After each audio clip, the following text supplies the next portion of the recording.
Hello everyone! What if dinosaurs had not become extinct?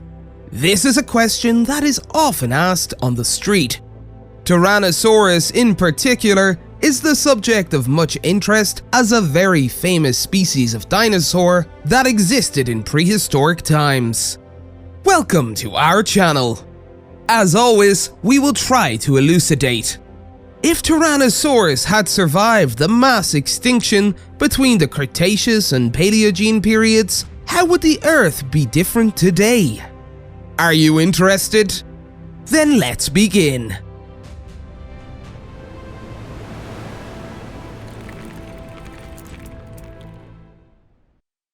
Doomed to eventually perish. Before trying to answer this question, we first need to know two things about Tyrannosaurus. That is, what kind of life did Tyrannosaurus live, and what exactly caused its extinction? What is commonly known to the public would be like, simply put, it was the most gigantic dinosaur and it preyed on everything. They became extinct because of a meteorite. But this is a very one-sided view. There is, of course, some truth to this, but in reality, the situation is a bit more complicated. First of all, there are some things we need to understand. The commonly used term Tyrannosaurus is thought to refer to a single species, Tyrannosaurus Rex. There are other dinosaurs that belong to the group of Tyrannosaurus, or more accurately, to the Tyrannosauridae. But, with your permission, we will not discuss them here. Hereafter, in this video, for the sake of clarity, Tyrannosaurus will refer to that species which is the most well-known and common in the world. Tyrannosaurus was not found everywhere on Earth. In fact, its range was limited to a small continent called Laramidea, which existed during the late Cretaceous period. This is the western equivalent of the present-day North American continent. Laramidea was a long continent from north to south, but very narrow from east to west. It was bordered on the west by the Pacific Ocean and on the east by what is now land, called the Western Inland Seaway. Although Tyrannosaurus is often thought of as the largest dinosaur in history, this is not true. Nevertheless, at 13 meters in length and approximately 9.5 tons in weight, its scale is nothing short of impressive. There is no doubt that it was a carnivore, but it is not yet clear how it preyed. Some researchers believe that Tyrannosaurus was a predator that did not pursue prey, but rather ambushed them in the dense Cretaceous forests. Many others believe that they scavenged corpses and ate carrion. There is some doubt, however, as to whether they were carrion eaters. On the other hand, Tyrannosaurus may have eaten both live prey and carrion. In any case, the number of Tyrannosaurus itself was never large. It is obvious when you think about it. The continent of Laramidea is not that large, and our hero this time has not been found anywhere else. Like other dinosaurs, Tyrannosaurus was probably a homeotherm. This means that its basal metabolic rate was quite high, which means that it required more food. Their large size would have made their food requirements even greater. The forests of Laramidea were teeming with a wide variety of life, but they could not have supported that many Tyrannosaurus. Indeed, for a species with a small population and large food requirements, any major change in habitat would be a virtual death sentence in itself. It is possible for a species to adapt to a decrease in food availability if its body size decreases during the course of evolution. But evolution is based on changes in the genetic traits of offspring. If the number of offspring is small, there is almost no chance that mutations will emerge that will help them adapt to the new environment. This is precisely why large dinosaurs such as Tyrannosaurus were the first victims of the Great Famine that was suddenly triggered by a meteorite impact. When that doomed asteroid fell, the dust ejected by the impact covered the sun and plunged the Earth into years of winter. After all, in the mass extinction between the Cretaceous and Paleogene, all the dinosaurs, pterosaurs, and ichthyosaurs except birds were wiped out.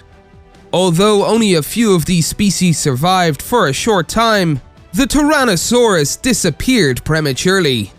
In sum, there was essentially no chance that Tyrannosaurus would survive a meteorite impact. Even if there had been no meteorite impact, it would still have been doomed to eventual extinction. In the Cretaceous, the world itself was irreversibly changed. The continents of the Earth took on their present shapes, and flowering plants emerged and expanded their habitats. Mammals, despite their small size, rapidly expanded their populations. In many places, fossils have been found in greater numbers than dinosaurs or reptiles. Mammals ate dinosaur eggs. Flowering plants enhanced the soil, thereby reducing shoreline erosion. This changed the chemical composition of the ocean. A world with Tyrannosaurus. However, let us imagine a world in which, against all odds, Tyrannosaurus miraculously survived. In that case, would the entire ecosystem of the Earth have been affected? If so, how would it have affected it? Are we humans hunting tyrannosaurs? Or are humans being hunted?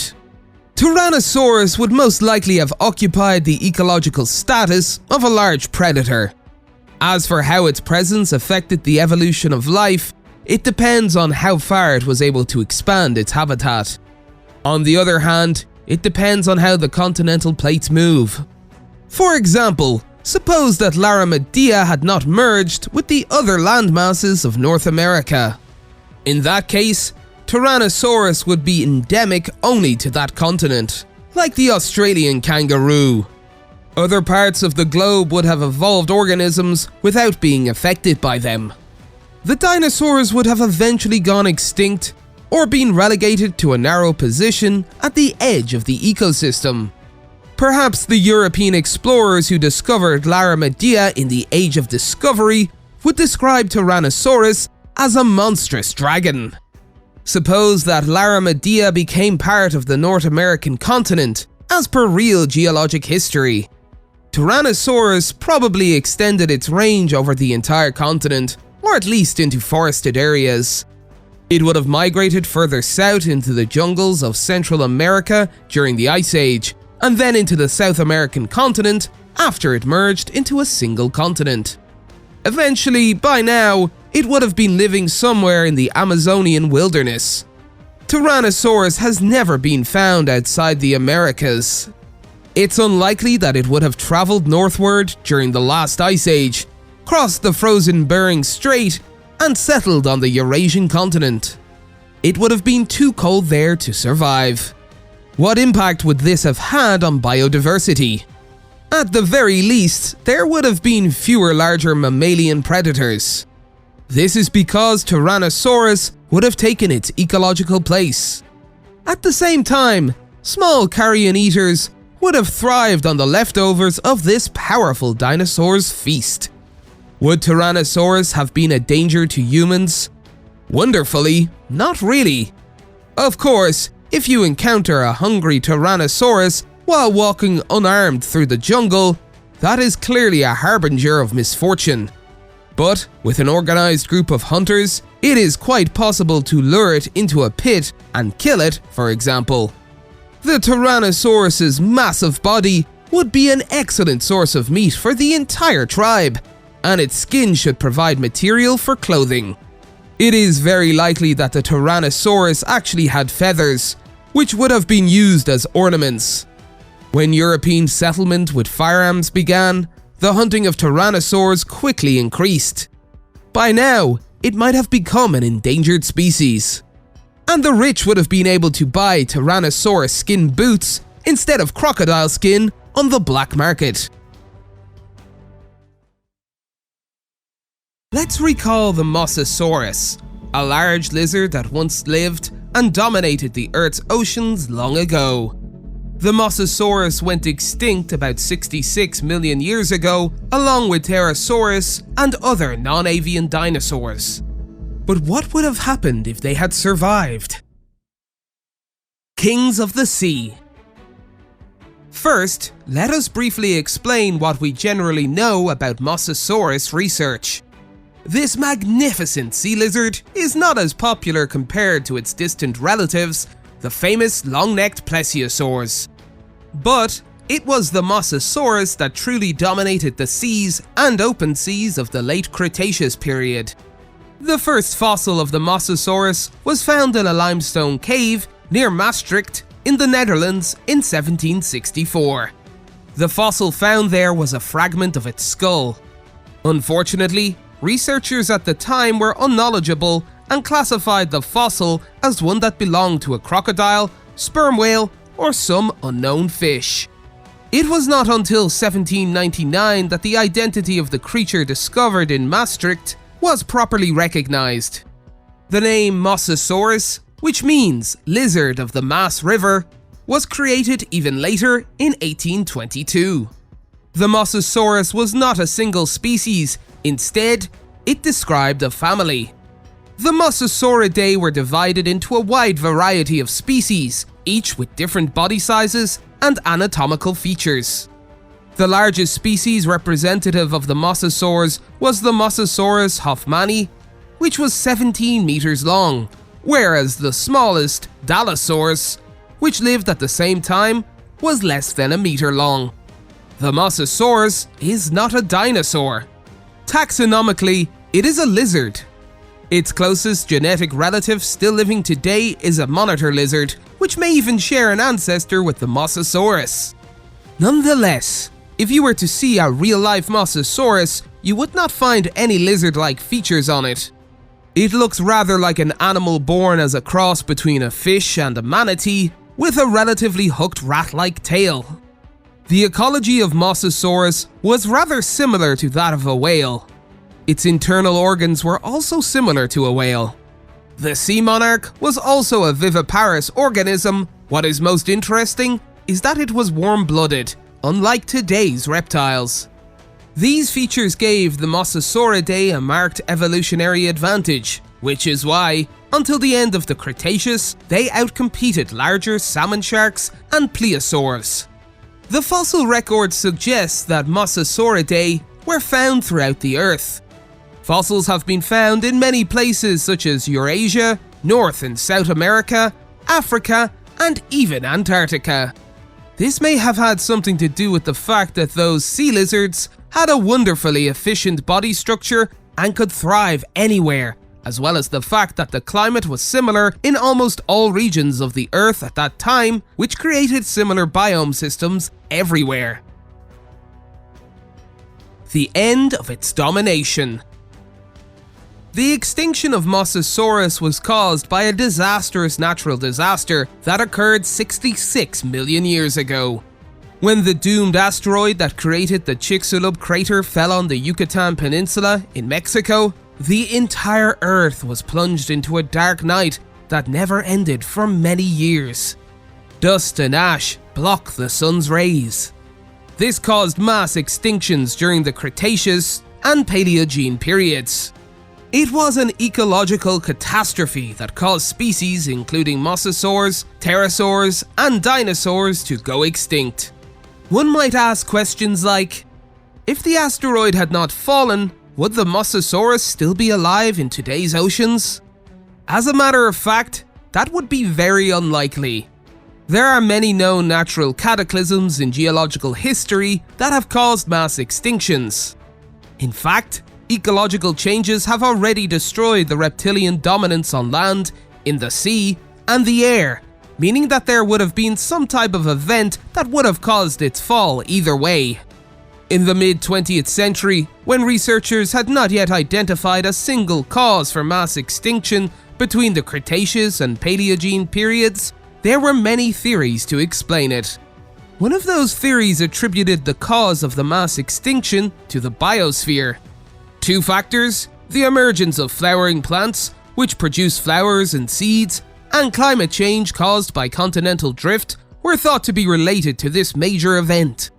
Flowering plants appeared around the beginning of the Cretaceous period and gradually became dominant in the plant kingdom, a position that they still hold today.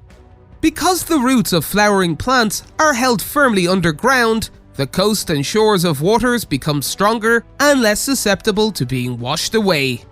As a result, the amount of inorganic matter flowing into the oceans began to decrease, causing the chemical composition of the oceans to change.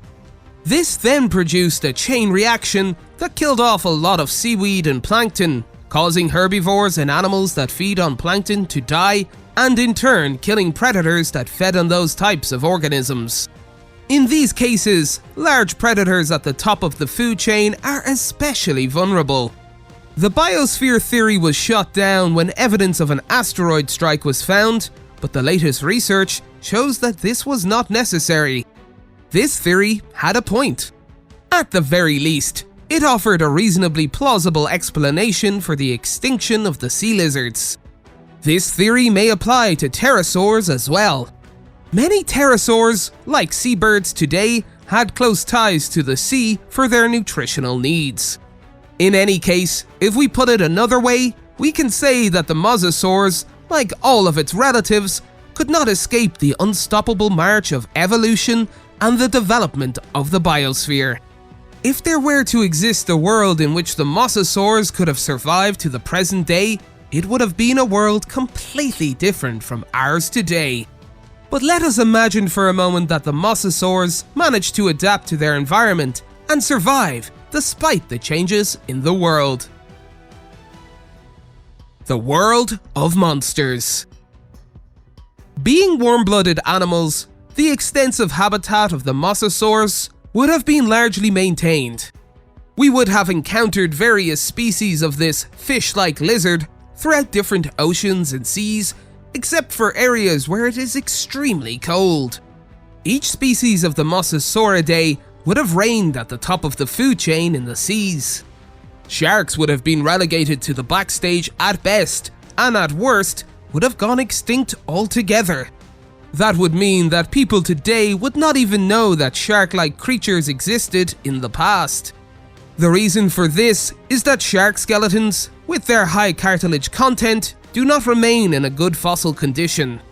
Researchers would have debated long and hard over which species the mysterious single tooth and backbone belonged to, but they would never have been able to think of a shark-like organism. Whales and other members of the family Delphinidae, including orcas, probably would not have existed in the form we know them to be. This is because these aquatic mammals diverged from their terrestrial relatives who lived about 50 million years ago during the Eocene epoch. At some point, those organisms were driven into the shallows and swamps, where they lived a semi-aquatic life and then migrated fully into the sea. The reasons that they were able to thrive in the sea was that there were virtually no large predators at that time. But if the mosasaurs had survived, they would have been the ones at the top of the food chain. Meaning that the ancestors of the Delphinidae and whales, even if they survived, would probably have been relatively small, aquatic or semi-aquatic animals such as seals. The Mosasaurus would have also harmed humans. It is unlikely that they would have intentionally hunted our ancestors. This is because in nature, generally, there is no organism whose primary source of sustenance is humans. However, swimming in Mosasaurus habitats would be extremely dangerous. It would be the same thing as swimming in a place where there is a large number of sharks and crocodiles. In other words, the Mosasaurus would have been to humans what sharks, whales, and crocodiles are now. Its skin might have been prized and traded for money. This might mean that the Mosasaurus would be in danger of extinction and, by now, would have become an endangered animal. As for land creatures, things would probably not be much different for them. Of course, this is because the mosasaurs are not particularly interested in land creatures.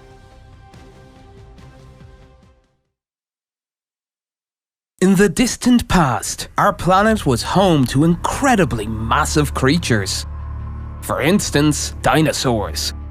Or the Megalodon, the largest shark ever to have existed. Unfortunately, or perhaps fortunately, the Megalodon has long been extinct. Now, imagine if they had survived to the present day. What would the world be like? What we understand about the Megalodon. First and foremost, let's take a moment to briefly recap what we know about the Megalodon in today's scientific realm. Now, the Megalodon was a creature related to contemporary great white sharks, or mako sharks. It's also plausible that the Megalodon's smaller descendants could be the great white sharks. The Megalodon inhabited nearly every part of the Earth except for the polar regions.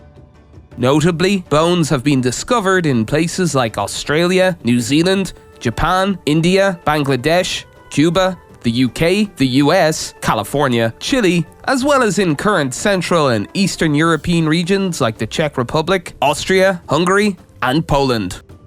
The oldest recorded Megalodon tooth was found in Europe.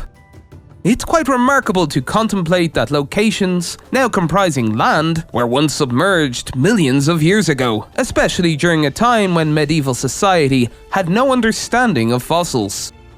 Thus, it's unsurprising that nobody envisioned these peculiar stone formations, resembling teeth, as remnants of fish. Those stones were known as glossopetrae, or, in simpler terms, tongues made of stone, and they were thought to be the petrified tongues of mythical beings, such as dragons or trolls.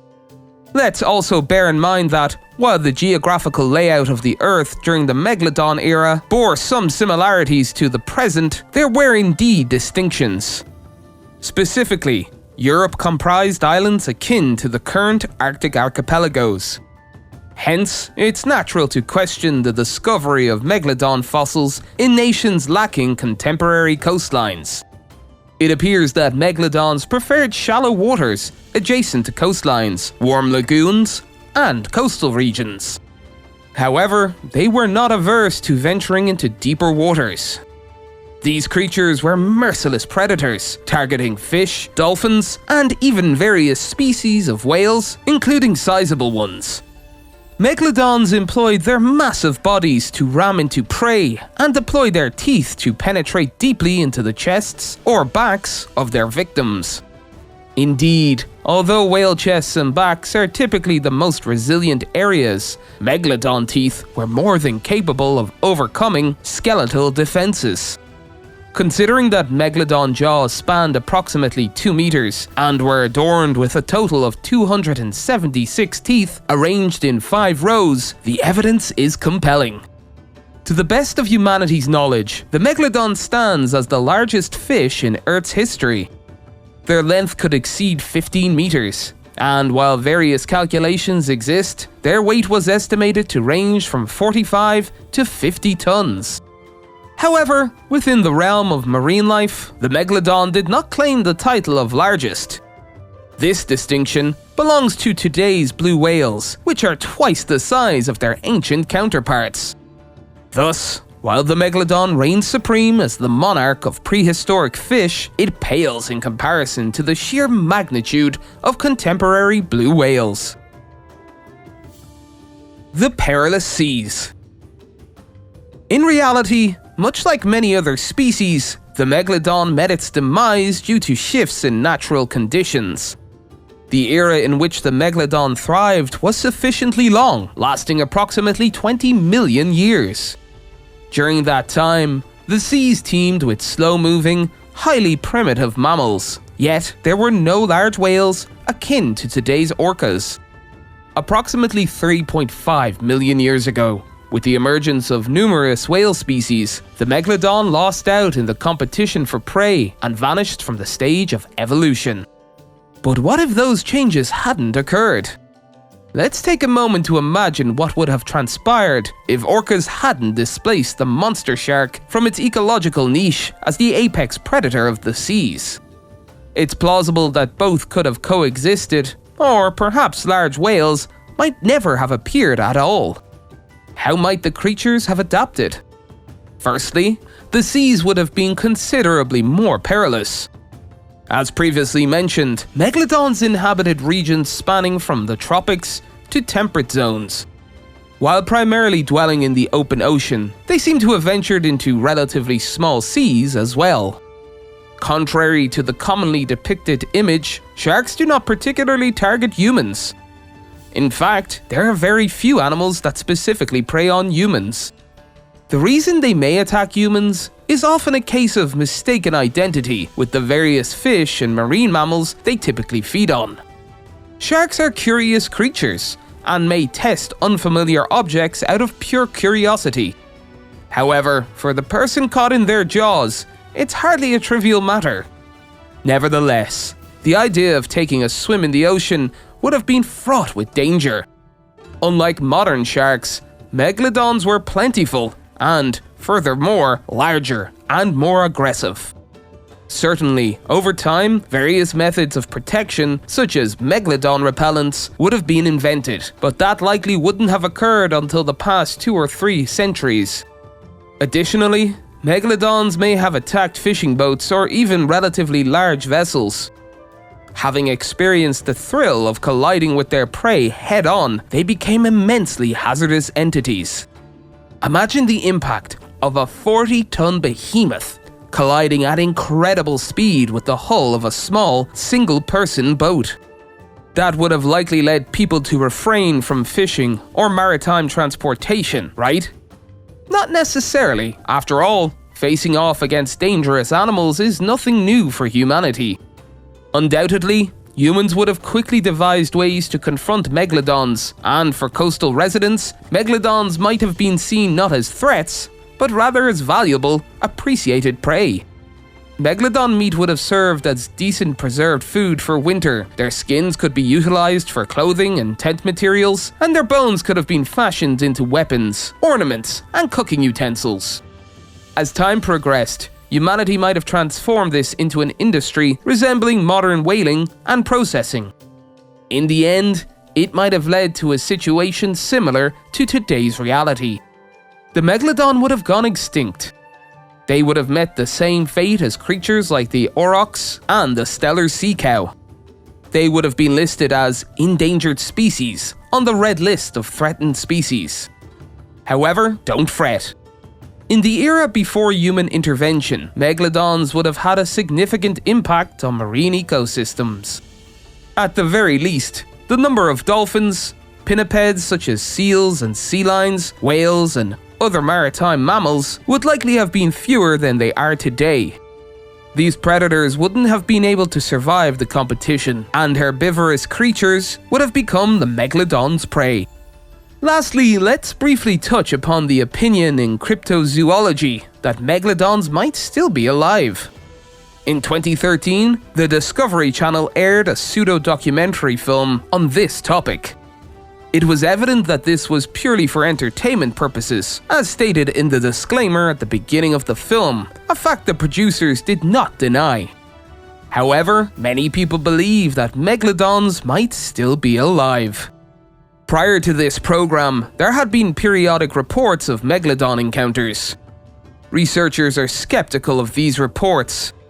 There's no credible evidence of megalodons existing in the current geological epoch, the Holocene, and there are no photographs or videos clearly identifying a megalodon.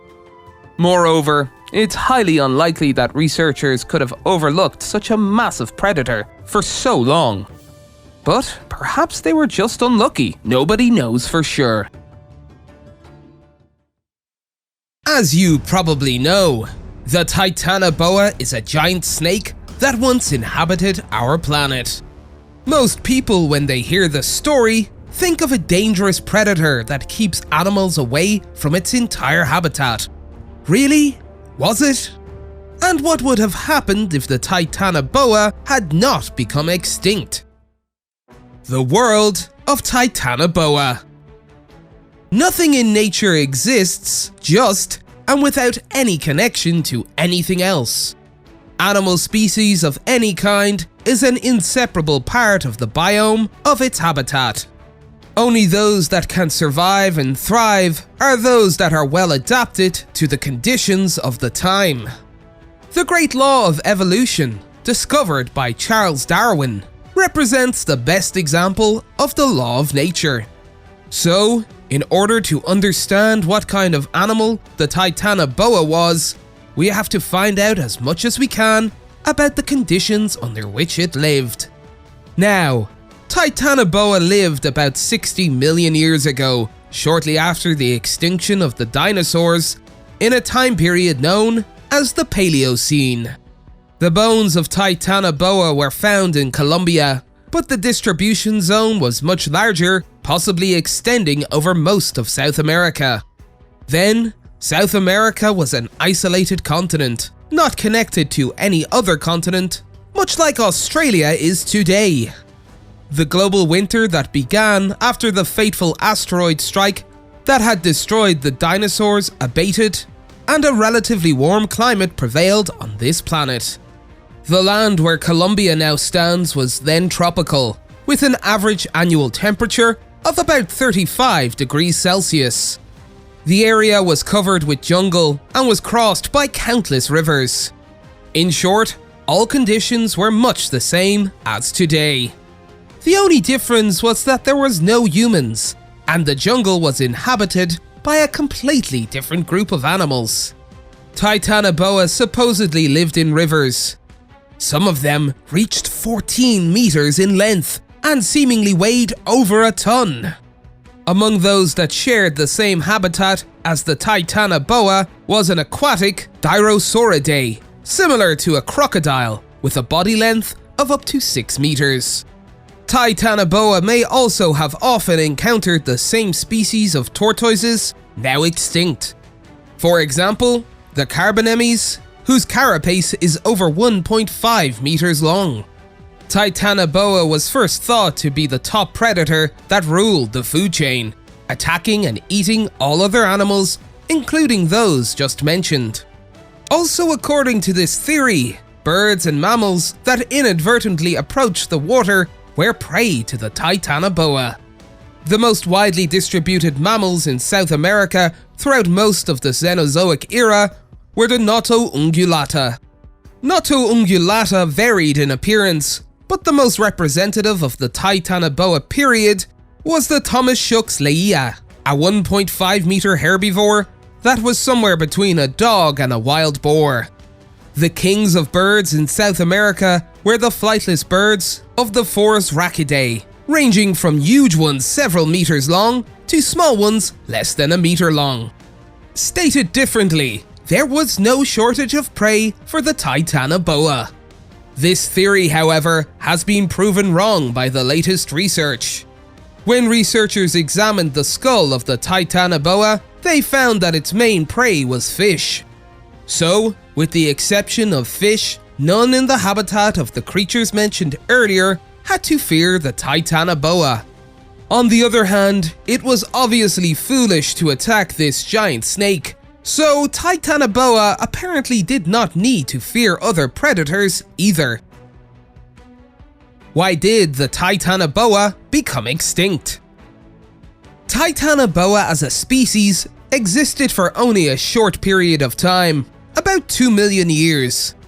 Titanoboa adapted to most of the peak warming period, which occurred several times between 60 and 58 million years ago due to the release of methane into the atmosphere. After that, cooling began. Of course, it was far from cold enough to kill off the dinosaurs, and not nearly as cold as the ice ages that humans experienced. But it was just fatal to animals that preferred hot climates. Another problem has to do with the release of methane, which we just mentioned. When methane was released, the atmosphere warmed and the environment on Earth became suitable for the Titanoboa. But that was not the end of the story.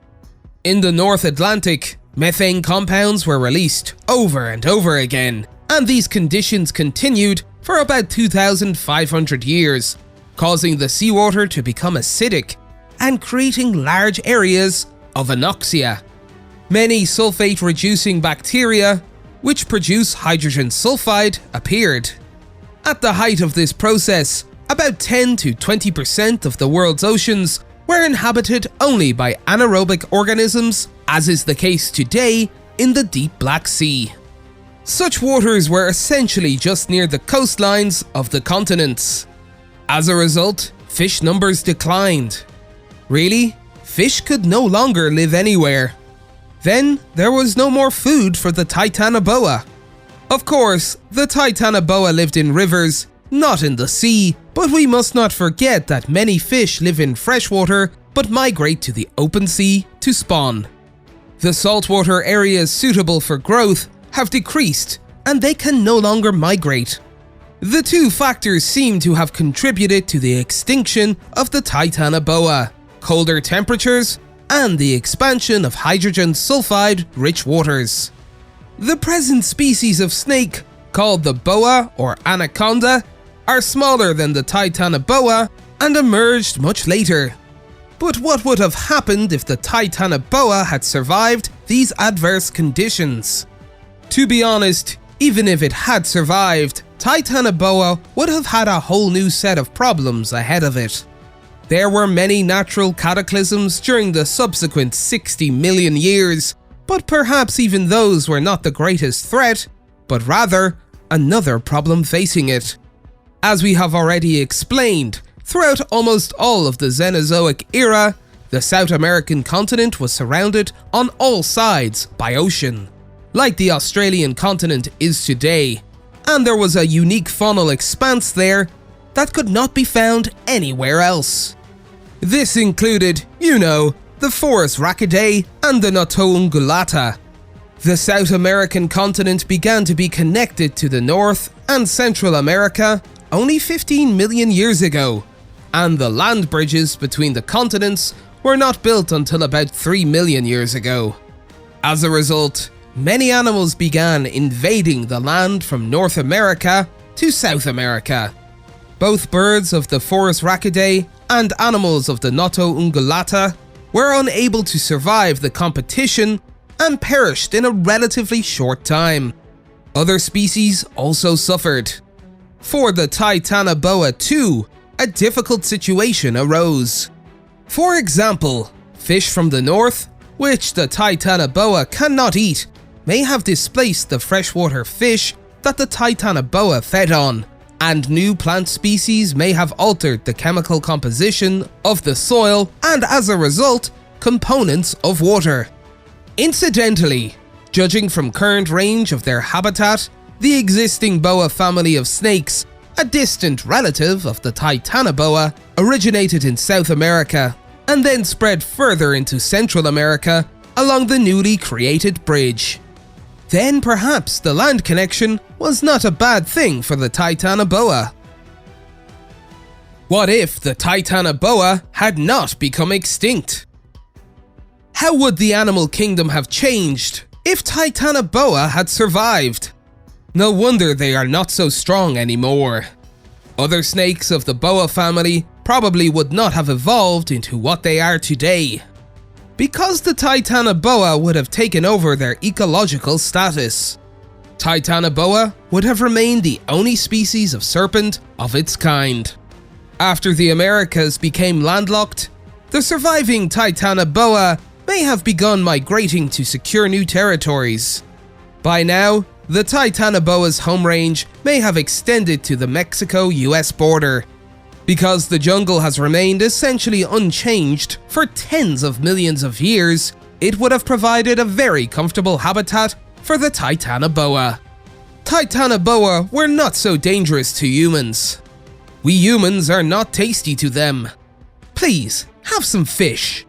But be careful about swimming in their habitat. Fast-moving movements may be considered by Titanoboa an attack on it, and it may attack swimmers in self-defense. Also, humans may have been capturing Titanoboa for their meat and skin, and genuine leather Titanoboa bags may have been prized by now. Let's find out who will be the winner. Will it be the creepy Megalodon or the mighty Mosasaurus? This is the battle of the titans from the past. And if you're interested in this topic too, let's get started. Mosasaurus, the lizard of fear. Now, let's get started with the introduction of the fighters. In the blue corner, Mosasaurus is warming up. This is a giant lizard with powerful saw-like teeth that can slice its prey into tiny pieces. By the way, he is not just any ordinary Mosasaurus. Mosasaurus hoffmanni, the largest and most representative of the species. Some of them were up to 17 meters long and weighed up to 27 tons. These are monsters that are amazingly big. These predators fed on sharks, turtles, and another species of Mosasaurus belonging to the same family. In fact, Mosasaurs sometimes cannibalized one another. But they didn't feel bad about it. Not a peep of conscience. If anyone were to accuse this behemoth, Mosasaurus's rebuttal would be made with its small, jagged, prismatic, sharp-cut teeth and its large mouth. Yes, Mosasaurus hoffmanni did not have many teeth, 40 at most. How well did it perform though? Its mouth opened very wide so that they could chew on the biggest pieces of meat they could get their hands on. It also moved its lower jaw back and forth like a saw to cut its prey. This effectively stopped the trembling of the prey. This is the proof that Mosasaurus was able to capture prey larger than itself. What do you think? Does Mosasaurus have a chance to beat his opponent, Megalodon, who weighs twice as much as he does? Who do you think will win? Please, write in the comment section. Megalodon, the brutal shark. In the red corner is a huge Megalodon. This shark was 15 meters long and weighed 30 to 35 tons, and, depending on the theory, could reach as much as 47 tons. A true heavyweight fighter. Considering his weight, he would be the winner of this fight. Megalodon has not been taking the name of the largest predator of all time for granted. Yes, Megalodon was not as large as the still-living whale sharks or the ancient reed Leedsichthys. They were, however, very gentle filter feeders. Megalodon, on the other hand, fed on large prey, not planktons. For this reason, Megalodon had 276 sturdy teeth, 18 to 19 centimeters long, growing at an angle in its mouth. Incidentally, Megalodon's teeth are the largest shark teeth in the world. They were so sharp that they could slice through raw meat and easily bite through the rib cages and spines of large prey. These teeth grew in a powerful 2-meter jaw, making it a true killer shark. Which is stronger in a direct confrontation? A direct confrontation between Megalodon and Mosasaurus was unlikely. The problem is not the fact that they were creatures from different eras, i.e. Mosasaurus lived from 8,200 to 66 million years ago, with Megalodon living in a much later period, 23 million to 3.6 million years ago. Simply because they were both super predators, that is, animals that reigned at the top of the food chain. Being super predators means that they were the best hunters of their time, and no one could match them in hunting skill. Both hunted in ambush operations, but we will talk about this a little later. Let's assume for the moment that they met by chance at sea. Let's make it clear who is stronger. That's what they decided to do. And perhaps the winner of this battle would be the lighter Mosasaurus. Lightness would work to their advantage in a fight. For speed of movement, agility, and endurance, Mosasaurus would win. Why is that? The reason is simple. Megalodon was a shark. Sharks breathe through their gills. This means that despite its huge size, Megalodon had a limited area of organs to take oxygen into its body. Whale sharks, which were heavier than Megalodon, could gain even more weight. The reason is that they live on planktons and, therefore, do not need to move as quickly. Megalodon, on the other hand, is a predator. Thus, they must be able to move agilely, at least for short periods of time. And Megalodon's less than active metabolism would be the best it could do. Megalodon could not have the metabolism necessary for a face-to-face confrontation with Mosasaurus. So, there would be little chance for Megalodon to win in a head-to-head matchup where both fighters were awaiting each other. Call 1-0 in favor of Mosasaurus. Ambush strategy.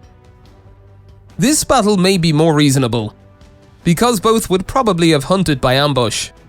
Mosasaurus would wait for its intended prey to swim close to the surface of the water to get some fresh air or to be warmed by the sun's rays. When the time came, Mosasaurus would pounce on its prey quickly, catch it firmly and begin to slice and dice it with its powerful upper and lower jaws, which had a bite force of around 24 tons, using them like saws. Sea turtles, another species of Mosasaurus, and a 20-meter-long Plesiosauria could not escape the jaws of Mosasaurus. But of course, they would try. Fossils of Mosasaurus jaws have been found that show marks of healing after large prey broke or cracked them when they struggled. Megalodon would also use ambush for hunting, but with a more varied strategy. It would be able to jump to its prey with its agile movements and hold it in the mouth. When hunting, they would injure vital organs or chew up bones in order to render their prey unable to move, and then they would eat slowly. Some say that Megalodon would not dislike the flesh of dead animals either, but this would not apply to Mosasaurus, which, frankly, had a weak sense of smell. Megalodon's bite would be weaker than that of Mosasaurus, only 11 tons, but once the prey were caught, it would not be able to escape. Who would win in an ambush attack then? We think it would have been a draw in that case. Megalodon, like Mosasaurus, could gain a strategic advantage by making its prey immobile with its first bite. Then all that remained would be to leisurely eat the prey animal. But in such a case, another but would follow. It was rare for either Mosasaurus or Megalodon to actually encounter an opponent that large. Researchers believe that Megalodon hunted small whales between 2.5 and 7 meters in length, as well as dolphins and sea turtles. This size is considerably smaller than Mosasaurus. Could Megalodon cope with a large lizard like Mosasaurus, which is outside the scope of Megalodon's operational assumptions? On the contrary, Mosasaurus hunted prey larger than itself. However, it never confronted a monster weighing as much as 35 tons. How could he open his mouth wide enough to firmly grab a Megalodon? Would the Megalodon appear in the area where Mosasaurs were hunting in the first place? Because Megalodon would not need to swim to near the surface of the ocean in order to breathe. This shark could always live in deep water, meaning it could stay safe. Call 2-1 in favor of Mosasaurus. What does evolution tell us? Suppose there were Mosasaurus and Megalodon at the same time and in the same body of water. Which species would have survived? One way to look at it is that Mosasaurus could move faster. Even by the most conservative estimates, it could move at a speed of about 20 kilometers per hour. This calculation does not take into account the superiorly shaped fins. If we take that into account, the speed of Mosasaurus should be much faster. Megalodon, on the other hand, was not so fast. Even at its best estimate, it was about 18 kilometers per hour, which means that Mosasaurus was faster than Megalodon. Even if chased, you could always swim away if you were faster than your opponent. Another way to look at it is that Mosasaurus needs air, so if there were a lot of ambush attacks, Megalodon would have the advantage. It is also known that this shark had a variety of hunting methods. This is a sign that it could adapt well to various conditions, including the ecology of its prey. Just as adapting well to the animal ecology of his time, Megalodon would have adapted better to the existence of Mosasaurus. So we give points to the Megalodon. Then we end up with a tie, 2-2.